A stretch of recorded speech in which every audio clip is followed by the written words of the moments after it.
김건희 씨에게 법원이 징역 1년 8개월형을 선고했습니다. 재판부는 도이치모터스 주가 조작과 명태균 씨 여론조사 의혹은 무죄로 판단했습니다. 선고 소식 취재기자 연결해서 자세히 짚어보겠습니다. 이준엽, 임예진 기자 나와주시죠. 네, 서울중앙지방법원입니다. 전직 영부인으로서는 헌정사상 처음으로 수사기관에서 공개조사를 받고 구속되고 재판을 받은 김건희 씨. 이제 전례 없는 전직 대통령 부부 동시 실형의 당사자가 됐습니다. 조금 전 오후 2시 10분부터 40분 동안 선고 공판이 진행됐는데요. 우선 김 씨 선고 결과부터 한번 정리해볼까요? 네, 재판부는 김 씨의 도이치모터스 주가 조작 혐의, 그러니까 자본시장법 위반 혐의에 대해서는 무죄로 판단했습니다. 또 명태균 게이트로 불리는 명 씨의 여론조사 비용 대납, 정치자금법 위반 혐의에 대해서도 무죄로 봤습니다. 다만 마지막 통일교 청탁, 특정범죄 가중법상 알선수재 혐의에 대해서는 일부 유죄로 선고했습니다. 통일교가 건넨 샤넬 가방 1개는 대가성 선물로 인정되지 않았지만 그라프 목걸이와 샤넬 가방 1개, 천수삼 농축차는 청탁성으로 결론지었습니다. 이에 김 씨를 징역 1년 8개월에 처하고 압수된 그라프 목걸이 1개를 몰수하도록 했습니다. 또 이미 교환하는 등 몰수가 어려운 샤넬 가방과 천수삼 농축자 가액인 1,281만 5천 원은 추징하도록 했습니다. 실형이 나오긴 했지만 대다수 혐의가 무죄가 나왔잖아요. 재판부가 시작부터 의미심장한 언급을 했었죠. 네, 재판장인 우인성 부장판사는 본격적인 선고 전에 한비자의 형무 등급이라는 말을 언급했습니다. 법의 적용을 받는 사람은 권력자이든 아니면 권력을 잃은 자이든 예외나 차별이 없어야 한다는 뜻인데 불분명할 때는 피고인의 이익으로 해야 한다는 무죄 추정의 원칙이 피고인이 권력자이건 권력을 잃은 자이건 다르게 적용될 수 없다고 콕 집어 언급했습니다. 뒤이은 무죄 선고와 연결지어 보면 선고에 고심이 많았다는 점을 내비친 것으로 풀이됩니다. 다만 이후에 각 공소 사실에 대한 판단을 설명한 뒤에는 양형을 설명하는 부분에서 단호한 어조로 지적을 이어갔는데요. 영부인에게 대통령과 같은 권한이 부여돼 있지만 나라를 대표하는 상징적인 존재로 걸맞은 처신이 필요하다면서 높은 청렴성이 요구된다고 꼬집었습니다. 이어 지위가 높을수록 금권의 이익을 의식적으로 경계해야 하는데도 자신의 지위를 영리 추구 수단으로 오용했다고 말했습니다. 결국 김 씨는 청탁과 결부대에 주어진 고가의 사치품을 뿌리치지 못하고 수수한 다음에 자신을 치장하는 데 급급했다고 비판했습니다. 또 피고인 금품 수수와 관련해서 주변인의 허위 진술을 강요하기도 한 점은 불리한 양형 사유로 고려했다고 설명했습니다. 다만 이런 금품 수수를 먼저 요구한 바는 없고 자신의 사려 깊지 못한 행동을 뒤늦게나마 일부 자책하고 반성하고 있는 점, 별다른 범죄 전력이 없는 점은 유리한 양형 사유라고 밝혔습니다. 네, 간략하게 무죄가 나온 사유들도 살펴보겠습니다. 재판부는 도이치모터스 주가 조작의 경우 김 씨가 미필적으로나마 자신의 자금이나 주식이 시세 조종에 동원될 수 있음을 인식하면서 용인했을 여지가 없지 않다고 봤습니다.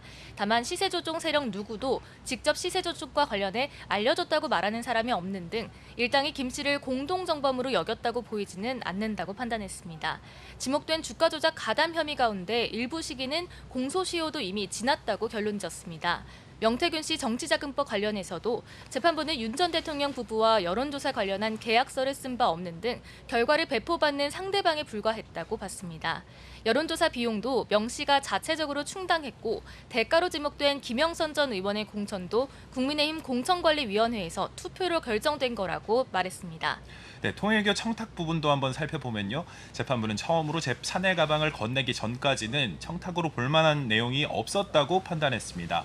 다만 나머지 부분은 청탁과 알선의 대가임이 인정되고 전달 사실도 모두 인정한다는 취지로 판단했습니다. 일부 청탁 내용, 통일교의 현안 청탁 내용들이 실제로 있었다고 본 건데요. 선고 동안 법정 안팎 분위기도 한번 설명해 주시겠습니까? 네, 오늘 선고 전부터 법원 밖에는 윤 전 대통령 부부 지지자가 일부 모여 집회를 했습니다. 재판에는 김건희 특검에서는 김형근, 박노수 특검부를 포함한 11명이 참석했고요. 김 씨 측에서는 유정화, 최명성, 최지우 변호사 3명이 모두 자리했습니다. 시작 전 박 특검보는 다소 초조한 모습을 보였는데 반대로 변호인들은 웃으며 대화를 나누는 등 상대적으로 여유를 드러내기도 했습니다. 교도관 2명의 부축을 받아 등장한 김 씨는 평소 재판 참석 때처럼 검은 정장에 마스크와 안경을 쓴 차림이었습니다. 선고가 진행되면서 재판부가 혐의를 하나씩 무죄 취지로 판단하자 유정화 변호사는 눈물을 흘리기도 했습니다. 처음엔 재판장을 바라보던 김 씨는 점차 고개를 아래로 떨어뜨리고 선고를 들었고 주문을 다 들은 뒤에는 재판부를 향해 2번 고개를 숙이며 인사한 뒤 법정을 나갔습니다. 네, 오늘 재판은 법원 허가로 생중계가 돼서 조금 전에 YTN을 통해서 모두 시청하셨을 텐데요. 재판장인 우인성 부장판사는 선고 전에 김 씨가 널리 알려진 사람이고 국민적 관심이 지대한 사안이라는 점 등을 고려했다고 사유를 설명했습니다. 내란 사건들과 달리 김 씨 재판이 본격적으로 중계된 건 사실상 처음이었습니다. 건강 문제를 호소해온 김 씨는 법정에 드나들 땐 오늘처럼 교도관 2명이 양팔을 잡고 부축을 했습니다. 도이치모터스 공범 이모 씨와 주고받은 메시지가 공개된 다음에는 어지러움과 구토 증세로 구치소로 복귀하기도 했습니다. 아프다는 이유로 법정 옆방에 침대와 휠체어에 누워서 문을 열어둔 채 재판을 진행한 날도 있었습니다. 자, 그럼 다시 한번 오늘 선고가 나온 김 씨의 혐의 어떤 내용이었는지 자세하게 한번 짚어볼까요? 네, 특검 측이 주장했던 공소 사실은 이렇습니다. 먼저 도이치모터스 주가 조작 혐의죠. 지난 2010년 10월에서 2012년 12월까지 주가 조작에 가담해 8억 1,114만여 원의 부당이득을 얻은 거로 조사됐습니다.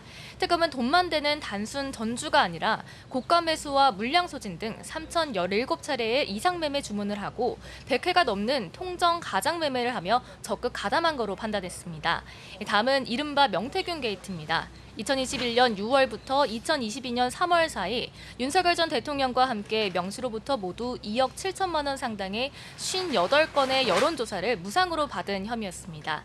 마지막으로 건진법사 전성배 씨를 통해 통일교 청탁을 받았다는 의혹입니다. 2022년 4월부터 7월까지 전 씨로부터 통일교 측의 선물인 그라프 목걸이와 샤넬 가방, 천수삼 농축차 등 모두 8,200만여 원 상당 금품을 현안 청탁 명목으로 받았다는 혐의입니다. 네, 앞서 특검은 이러한 김 씨의 혐의들에 대해서 구형을 했었는데요. 김 씨의 자본시장법 위반과 특정범죄 가중법상 알선수재 혐의에 대해서는 징역 11년과 벌금 20억 원, 그리고 추징금 8억 1,144만여 원 선고를 요청했습니다. 정치자금법 위반에 대해서는 징역 4년과 추징금 1억 3,720만 원입니다. 합치면 징역 15년에 벌금이 20억 원, 추징금이 9억 4,864만여 원이었는데 이제 김건희 씨의 혐의 가운데 알선수재 혐의 일부만 인정이 되면서 이런 구형과는 큰 차이가 있는 형량이 나오게 됐습니다. 자, 그런데 김 씨 재판에 이어서 다른 중요 선고도 진행됐었죠. 네, 같은 재판부가 오후 3시부터 윤영호 전 통일교 세계본부장에 대한 1심 선고를 진행했습니다. 재판부는 청탁금지법 위반과 정치자금법 위반 등의 혐의로 기소된 윤 전 본부장에게 징역 1년 2개월을 선고했습니다. 앞서 윤 전 본부장 측은 윤 전 대통령과 나눈 메시지와 윤영호 씨의 수첩 등 주요 증거가 위법으로 수집된 증거라고 주장했지만 재판부는 증거 능력이 인정된다고 봤습니다. 이에 따라 국민의힘 권성동 의원에게 1억 원을 교부하고 건진법사 전성배 씨를 통해 김건희 씨에게 가방과 목걸이, 천수삼 농축차를 전달했다고 판단했습니다. 또 6,220만 원 상당의 그라프 목걸이의 경우 통일교 교단 자금으로 구매한 점에서 횡령 혐의도 인정됐습니다. 다만 한학자 총재의 원정 도박 관련 수사 정보를 습득해 증거를 없앴다는 혐의에 대해선 특검 수사 대상이라 볼 수 없다며 공소 기각으로 판단했습니다.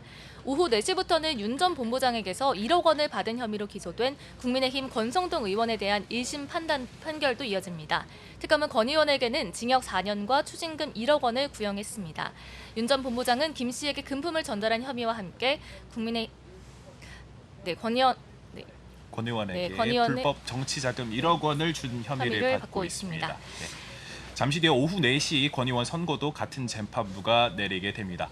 특검은 윤 전 본부장에게는 징역 4년을 구형했고 권 의원에게는 징역 4년의 추징금 1억 원 부과를 재판부에 요청해둔 상황이라고 다시 한번 전해드리고요. 이렇게 통일교 의혹이 한꺼번에 3건 선고가 나면서 향후 영향도 불가피해졌습니다. 검경 합동수사본부에서 통일교 관련 수사를 진행하고 있고 또 국민의힘 집단 당원 가입 등 재판도 이미 하고 있는데요. 이번 선고가 통일교 차원의 조직적인 정교 유착 시도가 있었는지에 대한 첫 판단이기 때문에 영향이 있을 것으로 예상됩니다. 특히 전재수 전 해양수산부 장관 등을 향한 정치권 로비 의혹의 중심에 있는 윤 전 본부장의 진술과 수첩에 대한 신빙성 여부가 일단은 있는 것으로 판가름이 냈기 때문에 향후 수사에서도 탄력을 받을 것으로 보입니다. 통일교 교단이나 구속 상태로 재판을 받는 탄학자 총재의 관여 여부에 대해서도 언급이 있을 것으로 예상이 되는데요. 임 기자, 오늘 김 씨 선고가 났지만 재판은 끝이 아니잖아요. 마지막으로 정리해 주시죠. 네, 김건희 특검이 기소한 혐의가 11가지고 사건 수를 기준으로 하면 9건이 되는데 이 가운데 오늘 선고가 나온 건 모두 3가지 사건에 대한 겁니다. 통일교회 국민의힘 당원 집단 가입 의혹 재판이 하나 있고 또 각종 금품 수수 의혹 재판이 하나, 이렇게 2가지 재판이 더 진행이 되고 있습니다. 당원 가입 재판은 다음 달 3일 공판 준비 기일을 연 뒤 본격적인 재판이 시작될 전망이고요. 이봉관 서희건설 회장의 나토 3종 귀금속과 이배용 전 국가교육위원장의 금거부기 등 금품 수수 관련 재판은 아직 기일이 잡히진 않은 상태입니다. 5명이 건넨 2억 9,432만 원어치 금품을 다루는 재판이라 치열한 법정 공방이 예상되는 상황입니다. 네, 향후 다른 재판 내용도 어김없이 YTN에서 전해드리도록 하겠습니다. 저희가 준비한 소식은 여기까지입니다. 지금까지 서울중앙지법에서 전해드렸습니다.